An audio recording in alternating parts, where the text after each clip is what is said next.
If you have got backache, then what is in the back that is aching?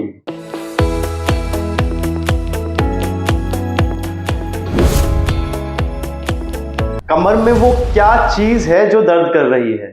अगर आपको लंबे time से back pain है, आपके एक्सरे भी नॉर्मल है, एमआरआई भी नॉर्मल है, तो ये वीडियो आपके लिए है।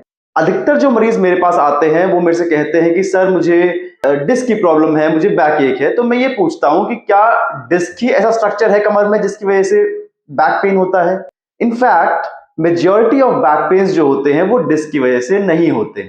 तो हम आज बात करेंगे क्या क्या स्ट्रक्चर्स हैं जहां से बैक पेन ओरिजिनेट कर सकता है, इन बैक पेन्स के क्या क्या लक्षण होते हैं, किस बैक पेन के अंदर एक्सरे और एमआरआई की जरूरत होती है और किसके अंदर जरूरत नहीं होती। बैक एक स्पाइन के सबसे निचले वाले हिस्से मतलब लंबर स्पाइन के पेन को कोरस्पॉन्ड किया जाता है। तो सबसे पहले हम समझते हैं कि ये स्ट्रक्चर्स क्या हैं जो बैक को बनाते हैं। नंबर 1 होते हैं वर्टिब्रे या बोनी ब्लॉक्स जो इसको एक स्ट्रक्चरल सपोर्ट प्रोवाइड करते हैं।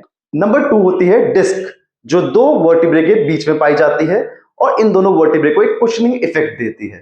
नंबर 3 होती है ये नर्व रूट्स। एक नर्व रूट हर दो वर्टिब्रे के बीच में और डिस्क के जस्ट पीछे मिलती है। अब ताकि ये बोनी ब्लॉक्स मूव कर सके, आगे झुक सके इंसान, पीछे मुड़ सके, तो नंबर 4 स्ट्रक्चर है ये फैसेट ज्वाइंट जो हर फ्लेक्शन और एक्सटेंशन में इस तरह से मूव करता है। और जो नंबर 5 स्ट्रक्चर है और मोस्ट इंपॉर्टेंट स्ट्रक्चर है as far as back pain is concern, वो है मसल्स और लिगामेंट्स। वो इस ढांचे में नहीं दिख रहा है, लेकिन इस सॉलिड फाउंडेशन को जो सपोर्ट करता है, एक साथ जोड़ के रखता है, वो है हमारी मसल्स और हमारे लिगामेंट्स। सबसे पहले हम बात करेंगे मस्कुलर बैक पेन के बारे में जो मसल स्पैज्म की वजह से होता है। अगर हमने कोई भी फिजिकल एक्टिविटी कर ली है जिसके लिए हम अकस्टम नहीं है, जो हमारे डेली रूटीन में नहीं है, उसके 24 से 48 घंटे बाद होने वाला जो बैक पेन होता है वो मस्कुलर बैक एक होता है। फॉर एग्जाम्पल कोई फेस्टिवल आया, होली आई, दिवाली आई, हमने कोई घर में सेटिंग करते वक्त सोफा या बेड खिसका दिया, के बाद होने वाला बैक पेन मस्कुलर रहेगा।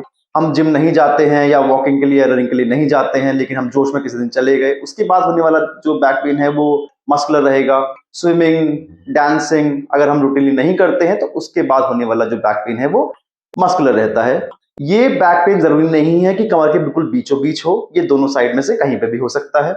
इंटरेस्टिंगली 85% जो बैक एक्स होते हैं वो मस्कुलर ही रहते हैं और फॉर्चुनेटली इसके अंदर कोई स्पेसिफिक ट्रीटमेंट की जरूरत नहीं होती है। इसमें केवल over the counter pain killer से, ठंडी सिकाई से और बेड रेस्ट लेने से ये सही हो जाते हैं। इसके अंदर कोई भी एक्सरे, कोई भी एमआरआई की जरूरत नहीं होती है।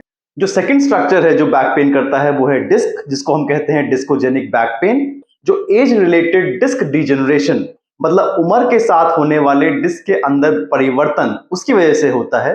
और इसी रीजन से ये जो बैक पेन है वो 35 साल और उसके ऊपर के उम्र के लोगों के अंदर ही पाया जाता है। इसके लक्षण ये है कि ये परसिस्टेंट रहता है, मतलब 1-2 हफ्ते आराम करने के बावजूद ये दर्द नहीं जाएगा। ये एक्सियल रहेगा, ये कमर के बिल्कुल बीचों बीच रहेगा, ना राइट साइड ना लेफ्ट साइड। ये दर्द ज्यादा बैठने से, आगे झुकने से मतलब फ्लेक्शन से और कोई भारी सामान उठाने से बढ़ता है।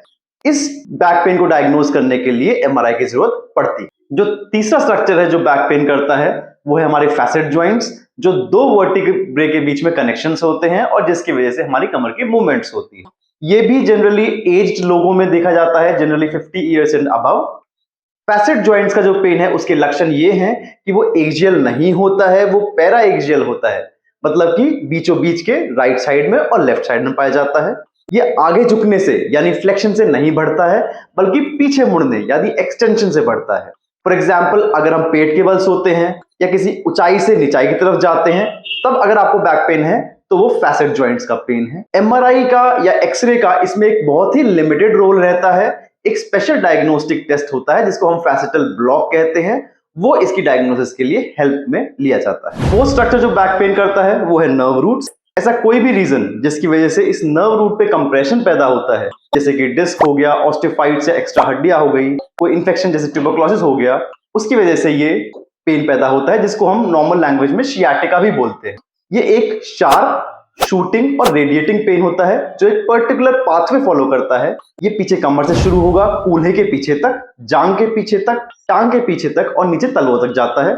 इसके साथ कुछ और लक्षण भी आ सकते हैं, जैसे कि पैर का सुनपन होना, पैर में कमजोरी आ जाना, लैट्रिन पेशाब में कंट्रोल खो जाना। जो शियाटिका का पेन है ये भी आगे झुकने से बढ़ता है और इसकी डायग्नोसिस के लिए भी एमआरआई की जरूरत पड़ती है। नेक्स्ट स्ट्रक्चर जो बैक पेन कर सकता है वो है हड्डी खुद, वर्टिब्रा इटसेल्फ। इसके कारण बहुत सारे होते हैं, लेकिन जो इसके लक्षण है वो ये है कि ये दर्द आगे झुकने से, पीछे मुड़ने से, साइड में मुड़ने से, मतलब वर्चुअली हर मूवमेंट में पेन करता है।